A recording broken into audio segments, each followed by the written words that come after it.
Пожалуйста, присоединяйтесь, пока мы предоставим еще пару минут другим педагогам присоединиться, да, мы пока пройдем с вами по основным техническим моментам сегодняшней онлайн-сессии. В первую очередь хотелось бы отметить то, что сессия будет проходить на английском языке. После данной вводной части большая будет просьба к вам в нижней панели вашего экрана, телефона или ноутбука, пожалуйста, найдите функцию перевода и выберите соответствующий канал с английского на русский.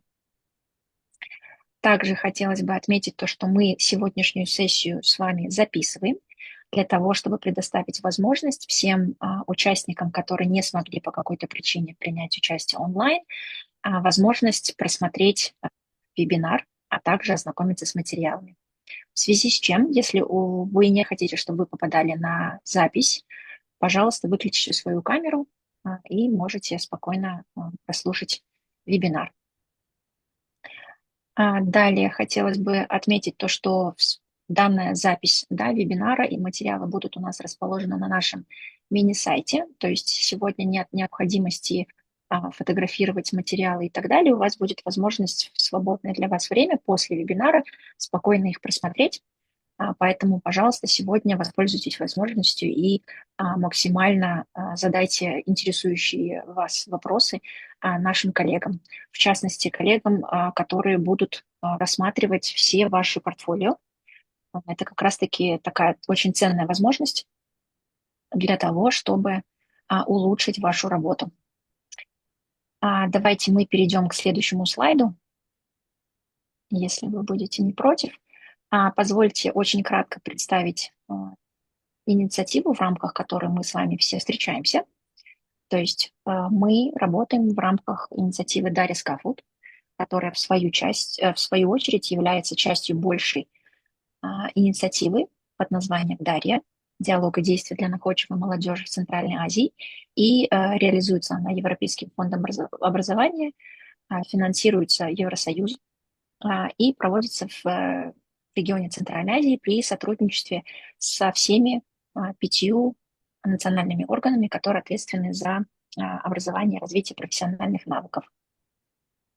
В частности, наша команда DARYA SCAFFOLD, мы помогаем внедрить компетентностный подход в подготовке проведения ваших занятий посредством инструмента SCAFFOLD. И мы очень рады, что с каждым годом количество тренеров и практиков DARYA SCAFFOLD увеличивается. Собственно говоря, сегодняшняя сессия непосредственно направлена на увеличение количества сертифицированных тренеров и практиков SCAFFOLD. И давайте без отлагательств я хотела бы передать слово нашим сегодняшним экспертам, Хейзел Исраэл и Эллен Маккаун, для проведения сессии. У нас в конце сессии, уважаемые участники, будет время, когда мы сможем ответить на все ваши вопросы. Поэтому большая просьба либо во время сессии писать ваши вопросы в чате, либо уже задать их голосом в конце вебинара.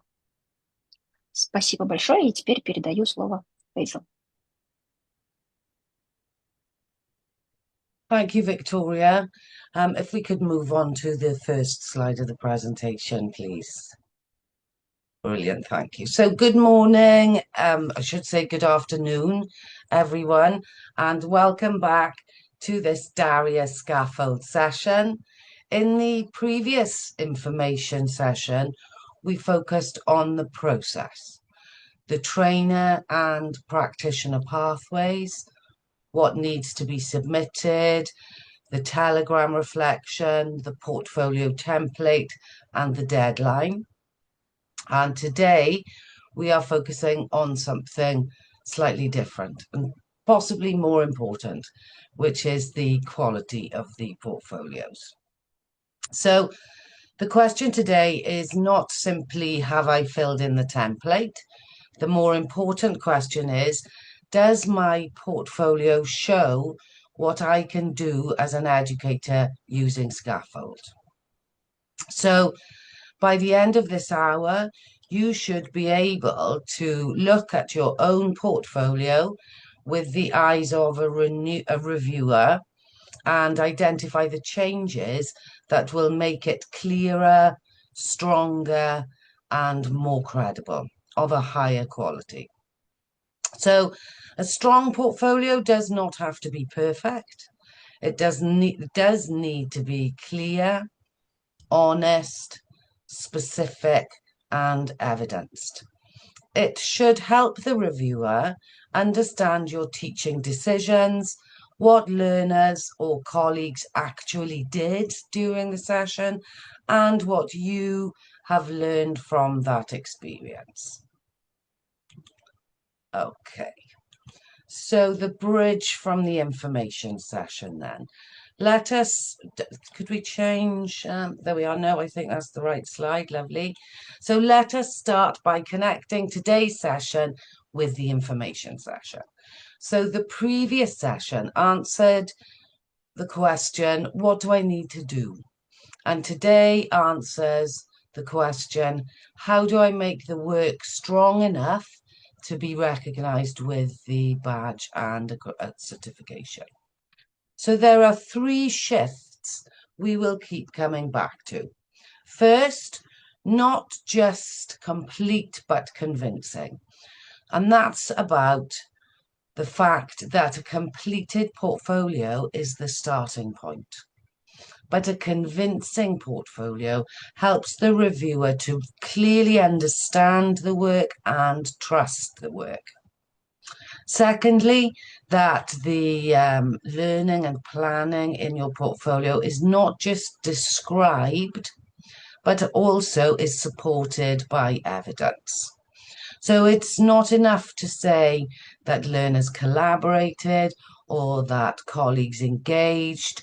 We need to show, how do we know this? How do we know that learners collaborated or that colleagues engaged? Thirdly, then, not just positive, but reflective. So our instinct is always to showcase what is more positive in our practice, and to talk about the things that have worked. But we learn so much more from being open to things that can be improved, areas for development. Reviewers do not expect everything to have gone perfectly. They expect you to notice what worked, what had impact, what was difficult, what did you find challenging, what didn't work at all, and what would you improve? And this is the most important thing. What would you do differently next time? Because we are always looking to improve our practice and learn to be more effective educators and to deliver more effective learning for our students. So what I'd like you to do at this point is to ask you to type one word that makes a portfolio feel strong to a reviewer. If you could type that in the chat, have a think. What do you think makes a portfolio feel strong to a reviewer?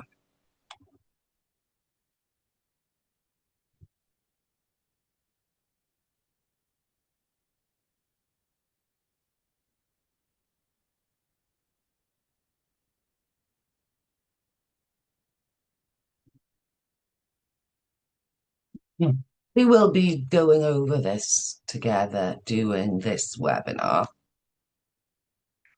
Lovely, yes, yeah. A SWOT analysis is a really useful tool to support reflection, which definitely that sort of 360-degree view of what was strong, perhaps not so strong, what was challenging or threatening, but also what were the opportunities. That's a useful structure to support reflection, which is an important part of a strong portfolio. Yeah, definitely.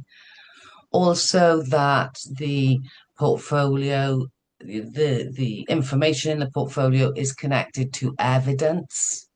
So there's concrete evidence of what you claim in your portfolio and in your planning, that the portfolio is clear, it's clear for the reviewer to understand, but also that the descriptions in your portfolio are very specific.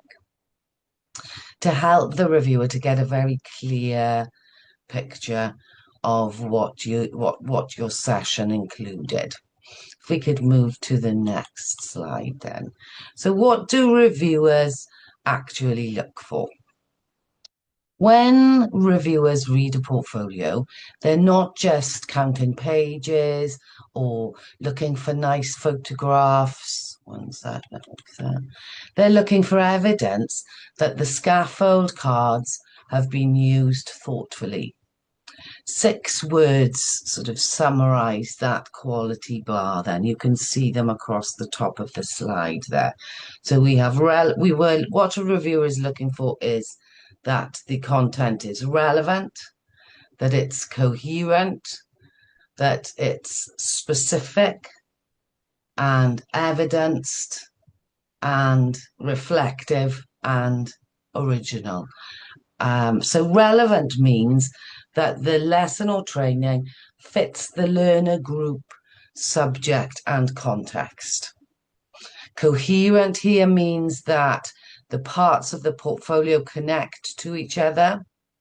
Specific means that the reviewer can picture the learners, the activity and the decisions made. Evidenced means claims are supported by learner work, feedback, photographs, observations, or other materials that you have included. Reflective then means that you analyze the experience. You think back over what happened and what went well, like the SWOT analysis you mentioned in the chat. Thank you. It's not just a description, it's evaluative. What was good? What didn't work so well? What could be improved next time, and how would you improve it next time? Then finally, original means that the portfolio represents your own practice and your own professional learning. It's your experience. So the reviewer's key question is, can I see competence development, not just the completion of a series of activities? For example, if you chose creativity, for example, can the reviewer see where the learners generated, developed, or improved ideas? If you chose collaboration, can the reviewer see how the learners worked together and how that was noticed or assessed? How do you know that learners actually really collaborated? So I'm going to ask you to type in the chat again, which of the 6 quality words there, relevant, coherent, specific, evidenced, reflective, and original, which of those 6 quality words will be hardest for you to show in your practice, do you think?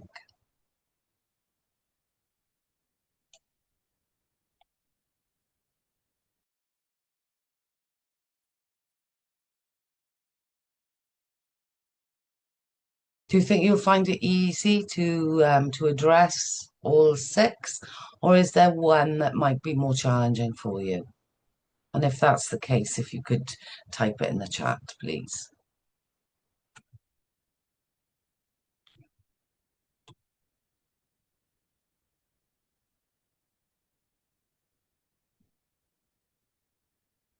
Is everybody feeling shy or doesn't have access to their keyboard? Or that's okay. If there's nothing that you think you would find challenging, we can move on to the next slide, please, Victoria. So the single biggest theme then of this webinar is about outputs, the difference between outputs and evidence of competence, or alternatively, how we make sure that the outputs actually reflect that development and progression in competence. So this is probably the most important idea in the whole webinar, really. That move from outputs to evidence of competence and competence development and progression. So an output is something that exists. It can be a lesson plan or a training plan, a photograph, a feedback form, a telegram post. And these are necessary, but on their own, they may not prove very much. So evidence of competence is what the output shows, what it demonstrates or evidences. It shows that you selected appropriate competences, designed a suitable activity, assessed starting level or progress, interpreted feedback, and reflected on your own practice. So let me show you the difference. A weak statement might be learners worked in groups and liked the lesson. Imagine that statement in a portfolio. That may be true, but it does not show much about competence development. A stronger statement might be group work helped learners practice collaboration and problem solving. Their final ideas showed progress because they built on each other's suggestions and used peer feedback to improve their plan. Can you see the difference between those two statements? That second version helps the reviewer see what happened and why it matters. Good, lovely, thank you. If we could move on to the next slide, please, Victoria. So, a strong portfolio then has a chain or thread running through it, in that it starts with a need or a context, and that leads to the choice of competences.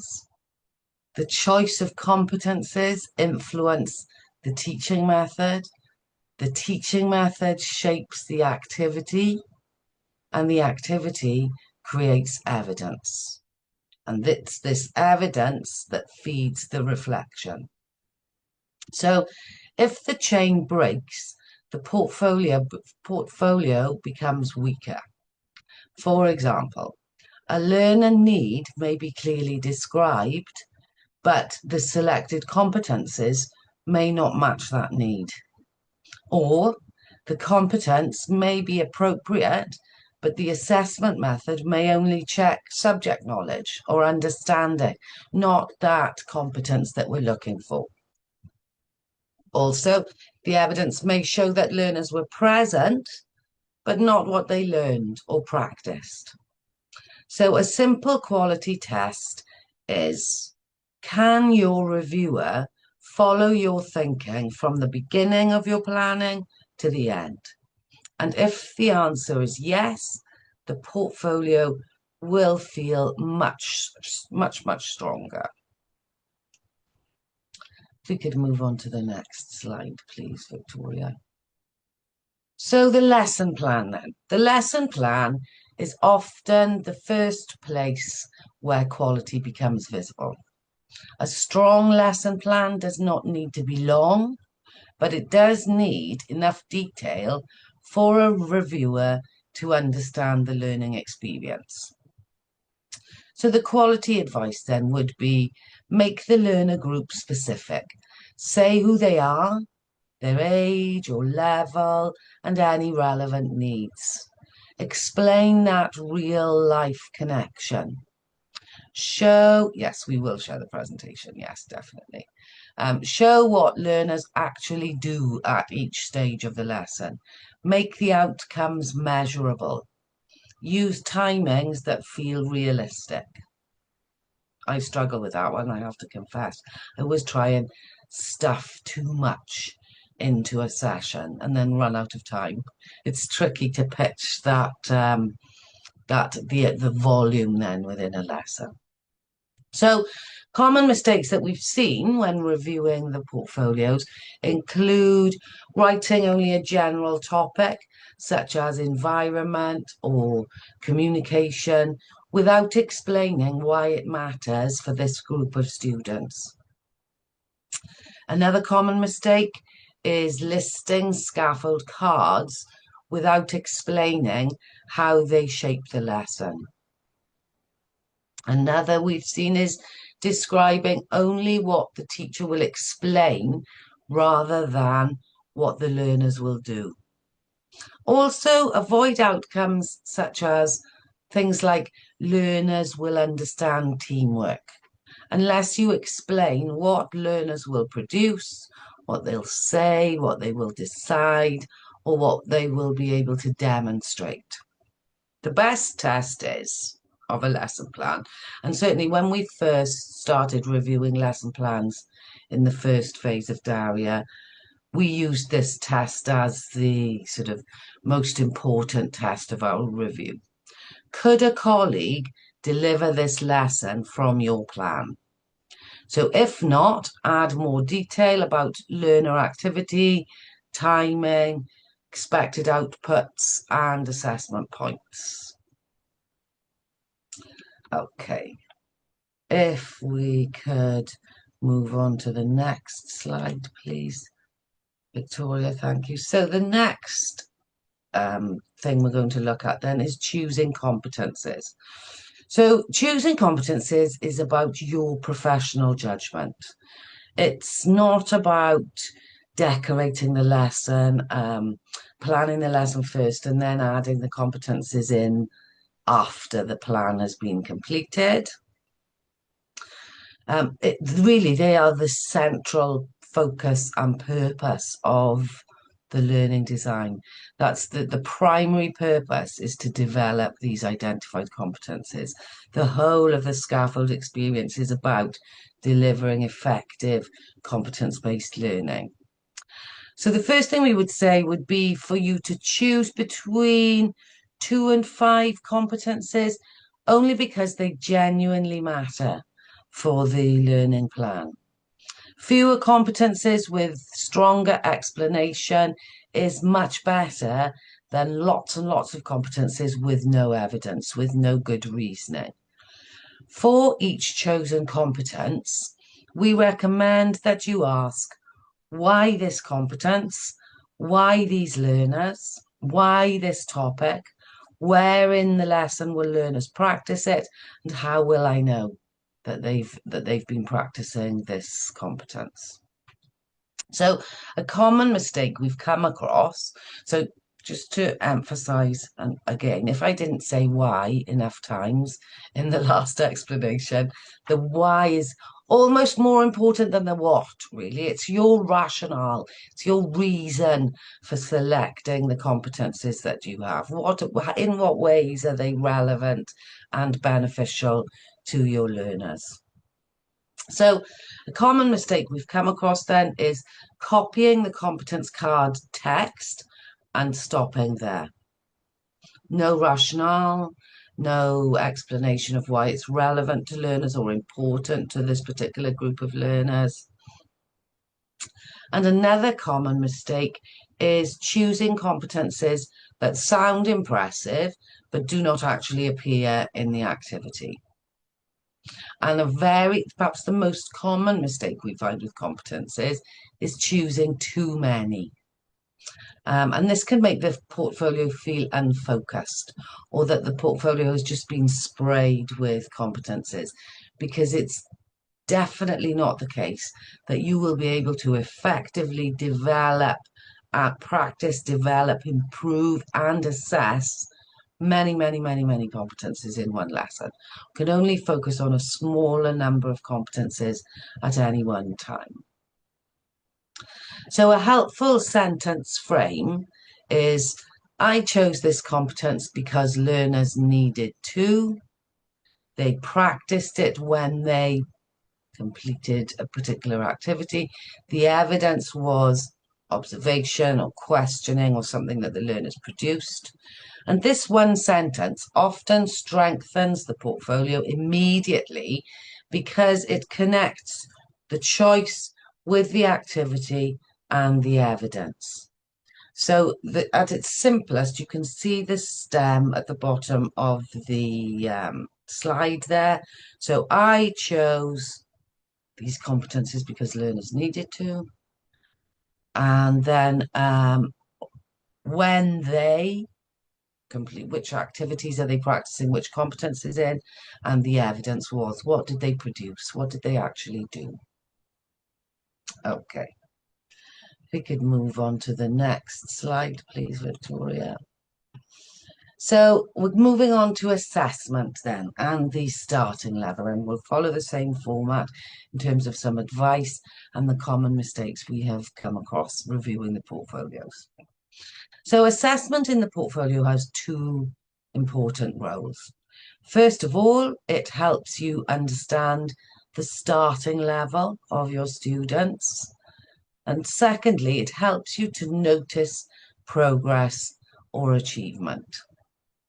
So the starting level assessment does not need to be complicated, but it should be credible and connected to your selected competence.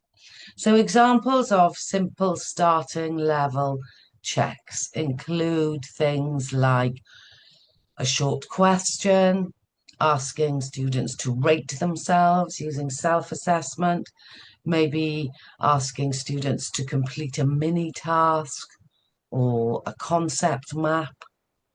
You could have a quick diagnostic discussion or a short example activity. For example, if the competence is collaboration, a starting level check could involve observing how learners share roles in a short task. If the competence is creativity, it could involve asking learners to generate initial ideas and then comparing those with later improved ideas. I think we've got a question from Okila.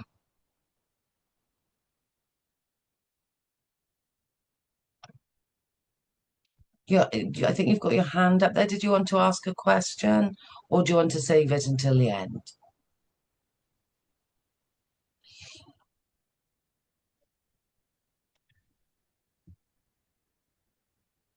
No? Is your hand up by mistake? Okay.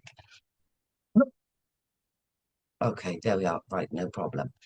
So let's move on from the advice around assessment then to the common mistakes. So a common mistake could include saying, for example, that all learners are beginners without explaining how you know this. How do you know that they're all beginners? Another is assessing only factual recall when the chosen competence is collaboration, creativity, planning, or problem solving.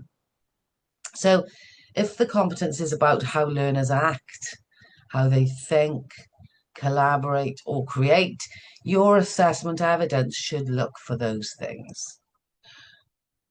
Okay.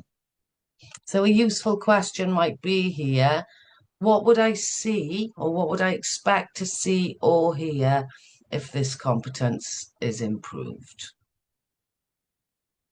So can I ask you to type one simple way that you could check starting levels of your students in your own lessons? Ones that you use already, or maybe ones that you would like to try in the future.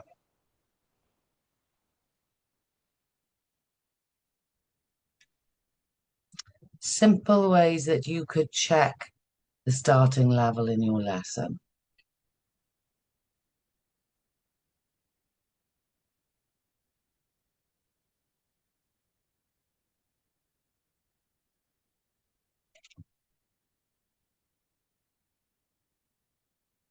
Well, we covered some, didn't we? We had a look at one. Baseline questions, asking students to assess themselves or lovely. Very quick survey. Yes, quick questionnaire.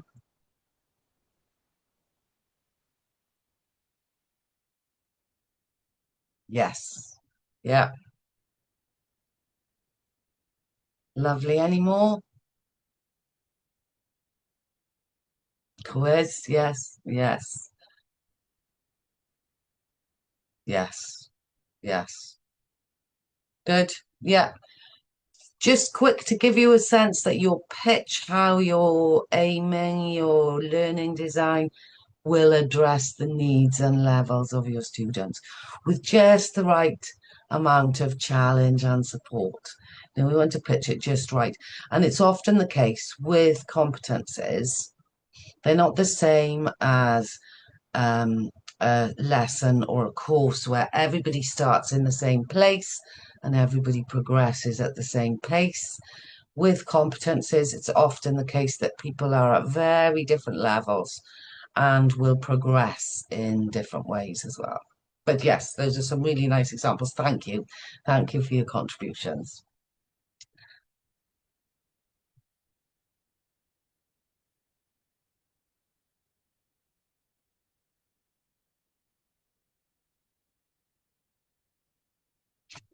Yes, we will. I'm sure we will be able to do that. With a word of caution, with a bit of a health warning. What we would not want is for somebody to use a portfolio to copy it. Not in the sense that they would copy exactly all the information, but yes, I'm sure we can share some examples with you. But what we would need to do first is to get the permission of people who have submitted their portfolios already. So we have some really strong and excellent examples, but we will need to ask the people who submitted those portfolios for their permission if they are willing for us to share. Victoria, do you think that's something that we could do? Where would be the best place to put them, do you think? The portfolios from the phase 1 are already published on our mini site. Great. Okay. On the Notion site or in Telegram? Yes, On the I Notion will share the link right. Brilliant. Thank you. There we are. Victoria will be able to share some examples with you for you to look at after the webinar. But we can have a look also in this round of submissions for some really strong examples. We'll get some permission to share those with you. Okay, so let's move on to a training plan then. So this section is mainly for trainer applicants. Practitioner applicants can still listen because the same quality principles apply to sharing scaffold with colleagues. So for the trainer portfolio, reviewers are looking for facilitation quality as well as understanding of scaffold. So a strong training plan shows how colleagues were introduced to scaffold, how they practiced using it, how they discussed application in their own context, and what they were able to take away. So the biggest mistake is delivering a lecture only, just talking from the front. If colleagues only listen to an explanation, it is hard to show that they can use scaffold. So we would recommend building in a hands-on planning activity, a moment for discussion, a short share with feedback, for example. So colleagues might choose competencies for a real lesson, match them with teaching methods, or design a quick assessment approach. But the evidence should show that colleagues engaged with scaffold, not only that they attended a presentation. So their feedback should also tell you something useful about how practical, clear, or relevant the training was. Thank you, Victoria, for sharing that in the chat. Okay. Lovely. So next then we'll look at the reflection and SWOT analysis. So reflection is where, oh, sorry, did I ask you to move on to the next slide? Yes, lovely. Thank you, Victoria. Reflection is where reviewers see your professional learning.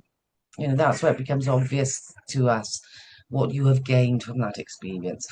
And it's not always, as I've said, about getting it right and the lesson being perfect. In fact, very often It's more about what you've learned from that experience. For example, in Wales, where I live, the country where I live, our inspectorate, we have a body who go around and they inspect the quality of teaching and learning within organisations, within schools, colleges, and universities. And as a result of these inspections, they award grades, like outcomes, if you like. And one of those is the potential to improve.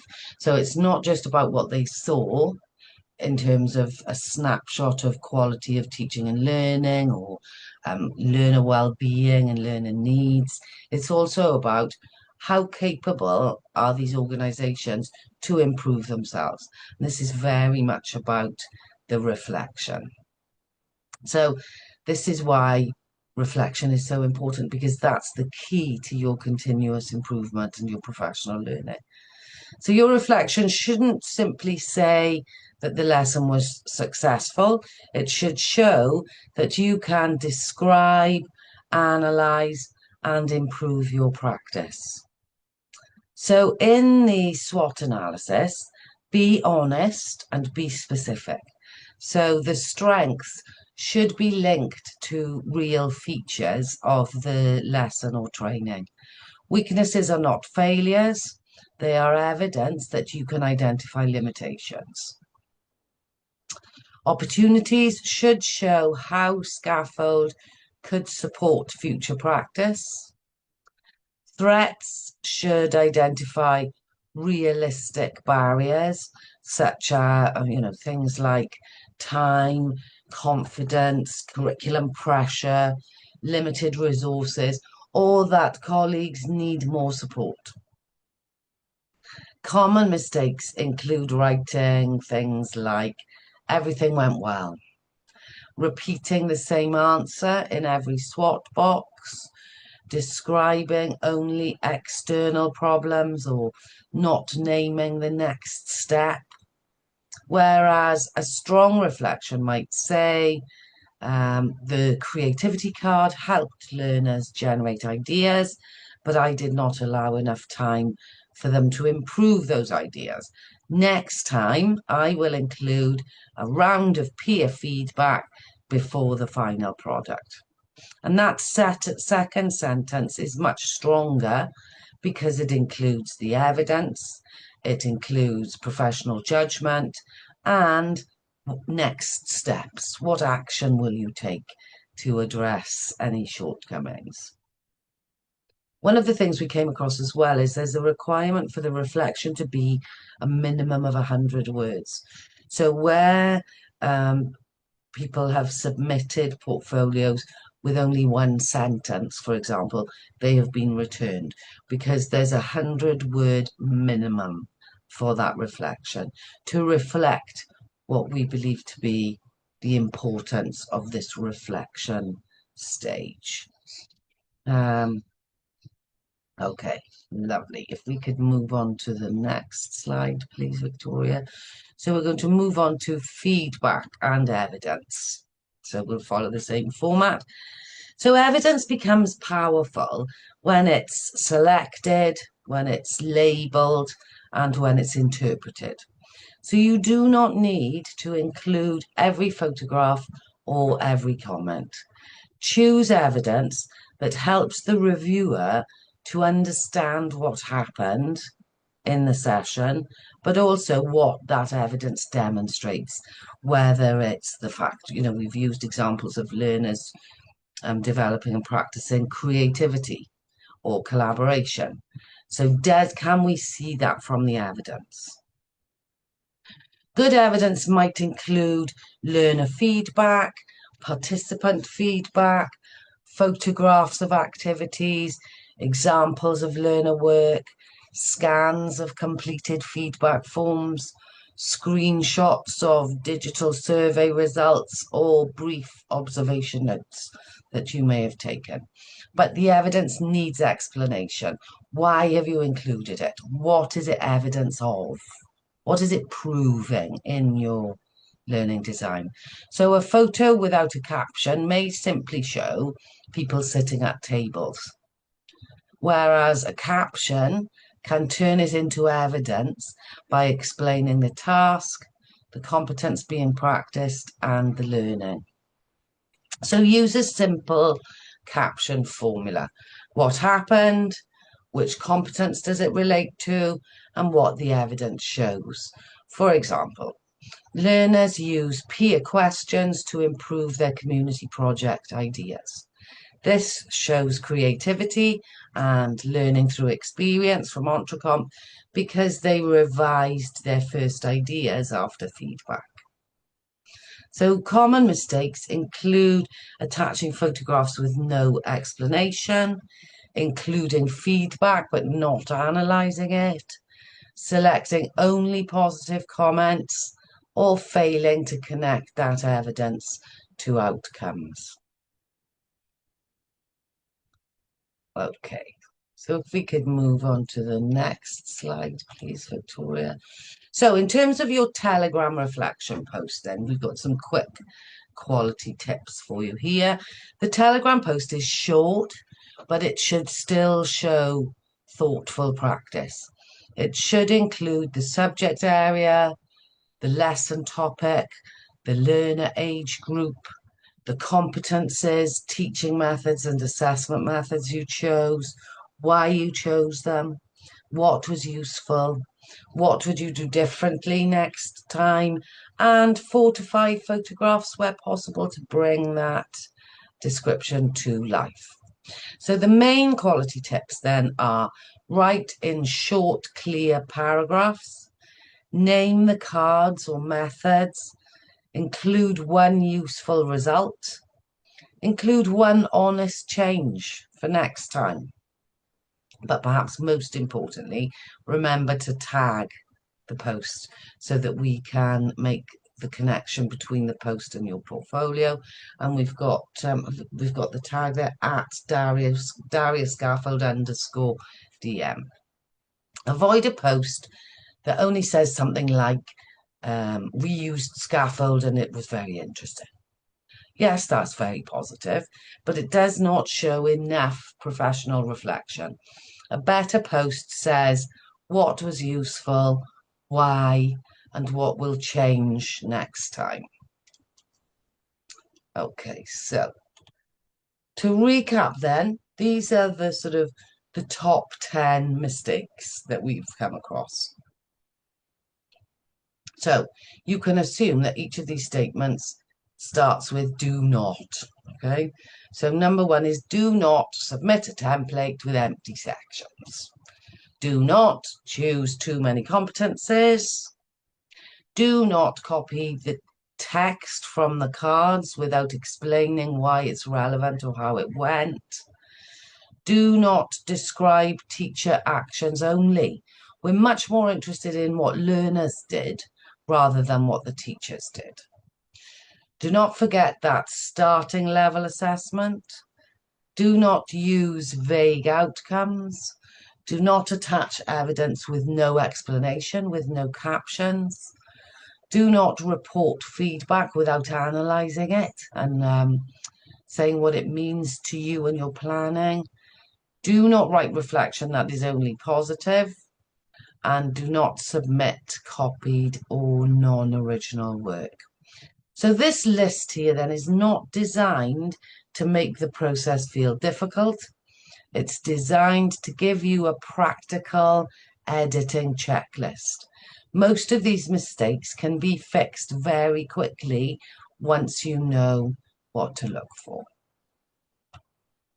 Okay, what we've done as well is, so moving beyond the technical checklist, let's look at a quality check.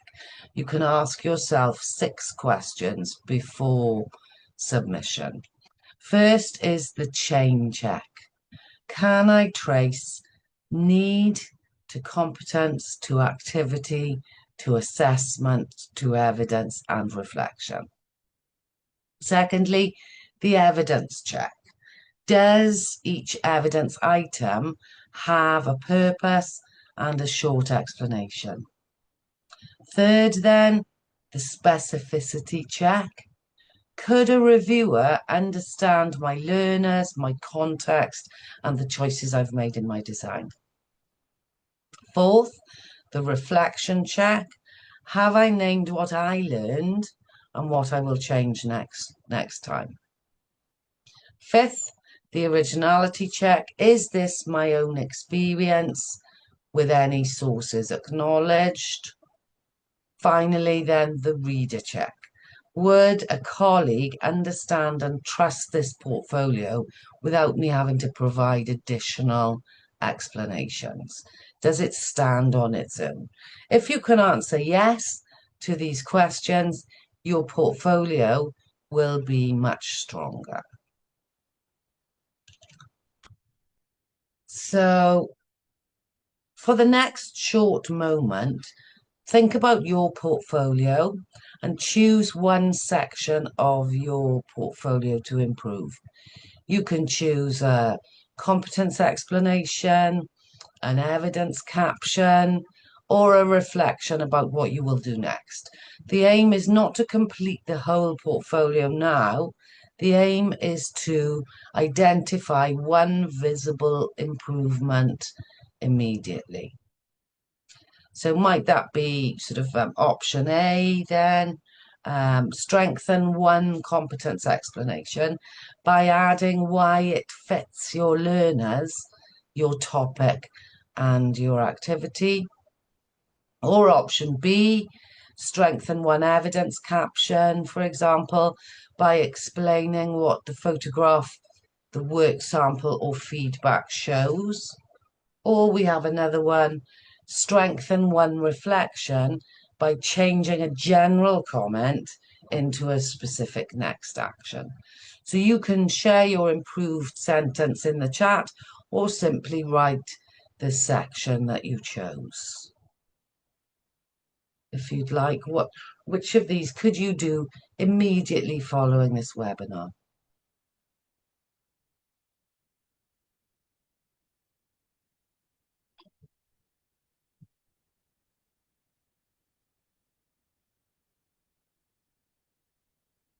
Oh, sorry, if we could move on to the next slide, Victoria. Sorry, I forgot to ask you to swap it over there.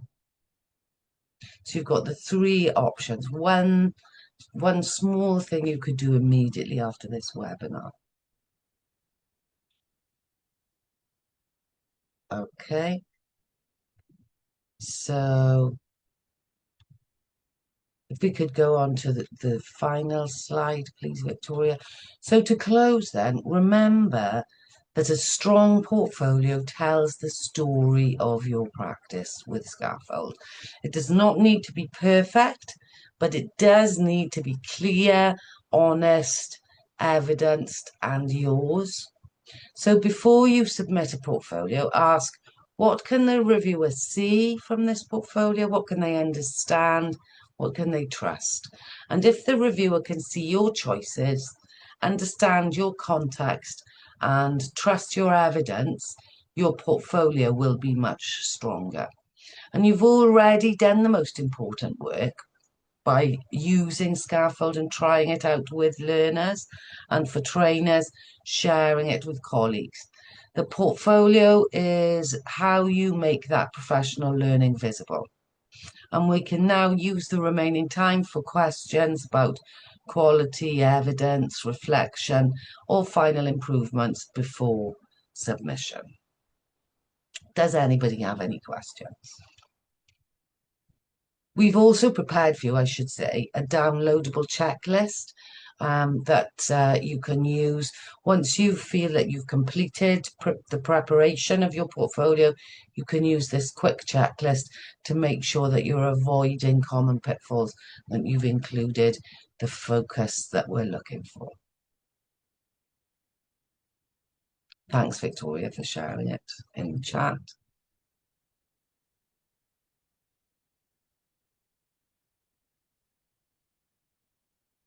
Does anybody have any questions or comments? But we can also share the presentation with you following today's webinar.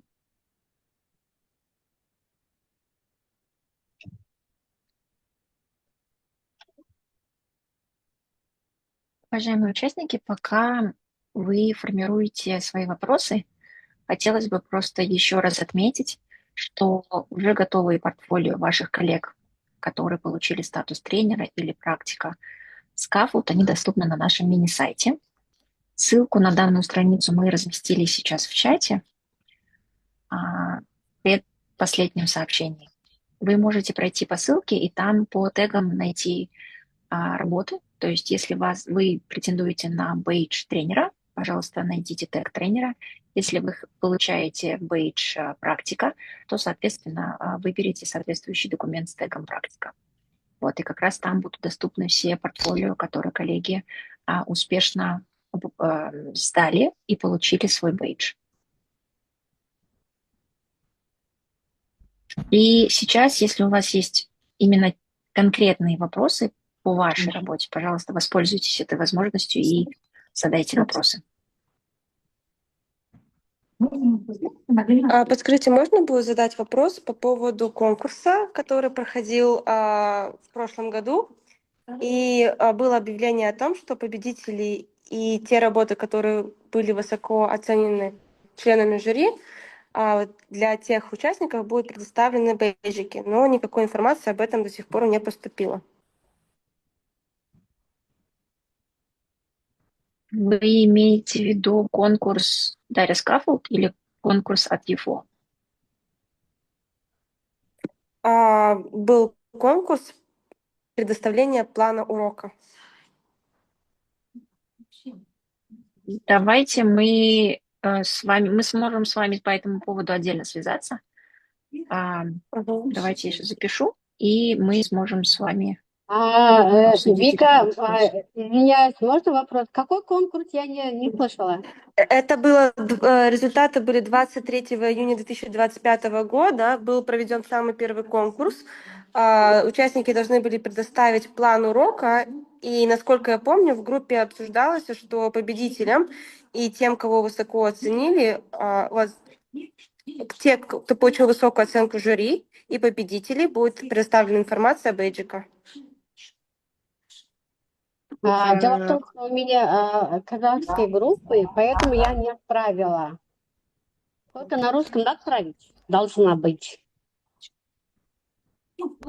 Так, давайте, коллеги, Валерия, относительно конкурса мы с вами сможем связаться отдельно, потому что у нас сегодня сессия конкретно посвящена текущим портфолио педагогов. Ответ на вопрос Айнур. Здравствуйте еще раз. Ваши, то есть занятия вы можете проводить на национальном языке. То есть здесь нет необходимости проводить его обязательно на русском. Единственная просьба – это то, чтобы вы саму портфолио заполняли на русском, а сопутствующие материалы, если у вас занятие проходило на национальном языке, вы можете их предоставить на национальном языке. Просто само содержание портфолио, желательно, чтобы оно было на русском. Почему? Потому что вы знаете, что у нас все работы публикуются, и для того, чтобы коллеги из других стран могли ознакомиться с вашим опытом имплементации Scaffold, желательно, чтобы работа была на русском. Можно, если я отправлю свой план, рабочий учебный план, успею конкурс? Нет, смотрите, Айнур, у нас сейчас не конкурс, у нас сейчас идет именно прием заявок на получение бейджа. То есть это не конкурс, то есть вы не конкурируете с кем-то, вы готовите свою работу, где вы описываете свой опыт имплементации и работу с коллегами со скаффолдом. Вот, то есть это не конкурс. Очень важно здесь отметить, то есть здесь не конкурсная основа. Добрый день. Значит, портфолио только на русском языке, да? Не на казахском. Да, то есть смотрите, портфолио должно быть на русском языке, когда как занятие и сессию с коллегами вы можете проводить на национальном языке. То есть если у вас, допустим, занятия проходят на национальном языке, пожалуйста, вы можете их проводить на национальном языке. Самое главное, чтобы описание, то есть все портфолио, оно было на русском. Все понятно, спасибо. Коллеги, может быть, у вас какие-то точечные вопросы есть относительно элементов портфолио, свод-анализ и так далее? Пожалуйста, вы можете задать вопросы. Спасибо.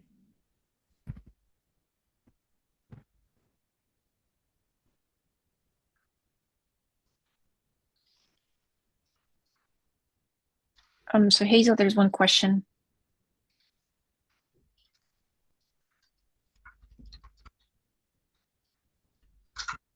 Светлана, здесь, наверное, я могу вам помочь с ответом на вопрос. Если вы претендуете на бейдж-тренера, вам необходимо сдать как план занятия для обучающихся, то есть для студентов, так и план тренинга с коллегами. То есть не один из двух вариантов, а оба, если вы претендуете на бейдж-тренера. Если вы претендуете на бейдж-практика, вам необходимо предоставить только план занятий. Это все в портфолио надо указать, да? Да, то есть портфолио у нас полная инструкция размещена на нашем сайте, то есть мы сейчас тоже эту ссылку продублируем. Там в самом документе, шаблоне портфолио уже все разбито по блокам. То есть первый блок у вас план задания, второй блок это тренинг по скаффолд с коллегами, то есть там именно смысловые блоки есть, которые вы можете запомнить. Все понятно. Вопрос вот от Мадины. Можно ли отправить документы на бейдж-тренера до 10 июня? Да, 10 июня – это крайний срок подачи. Здесь также стоит отметить, что как бы у нас могут быть еще плюс к вам дополнительные вопросы. То есть если где-то вы что-то недораскрыли, допустим, да, какой-то ответ, мы можем вернуться к вам для того, чтобы вы доработали свою работу. То есть это тоже с нашей стороны важно отметить. Дедлайн для обоих подач, то есть как на бейдж-тренера, так и на бейдж-практика у нас 10 июня. То есть вот как раз-таки с этой целью у нас сегодня такая сессия, посредством которой вы сможете именно улучшить качество своего портфолио, потому что до этого мы уже с вами проводили информационную сессию, где мы вам объясняли технические шаги, да, а сейчас уже более такие, как бы сессия посвящена качеству вашего портфолио.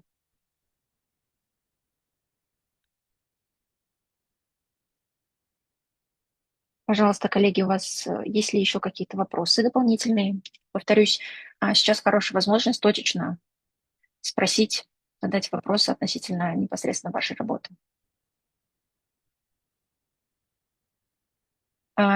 Также хотелось бы отметить, если у вас будут вопросы после, вы можете всегда с нами связаться, то есть либо через группу в Telegram, либо в той или иной степени мы с вами со всеми взаимодействовали, то есть посредством почты, посредством WhatsApp, посредством Telegram. Поэтому, если и после сессии у вас будут вопросы, пожалуйста, не стесняйтесь, связывайтесь с нами, мы готовы вам помочь.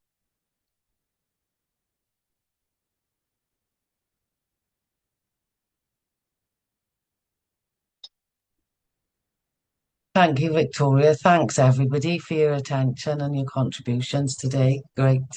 I hope you found it useful. We look forward to receiving and reviewing your portfolios. Да, спасибо большое всем, кто принял участие. И мы так понимаем, что вопросов больше нет. Повторюсь, очень благодарна вам за участие на этой сессии. Надеемся, что мы получим ваши работы до указанного дедлайна. Напоминаю, что запись сегодняшней сессии, а также презентация, которую вы сегодня видели, они будут доступны вам для просмотра сегодня в течение дня, то есть они будут у нас опубликованы в нашей телеграм-группе, а также на нашем мини-сайте. Поэтому большая просьба к вам не пропустить анонс данной ссылки и потом ознакомиться с материалами. Спасибо всем большое. На этом мы готовы завершить сегодняшнюю сессию. Желаем вам доброго вечера. Спасибо огромное. До свидания. Будем ждать вашей работы. Спасибо всем большое. Спасибо организаторам тоже большое, спасибо и участникам. Нет.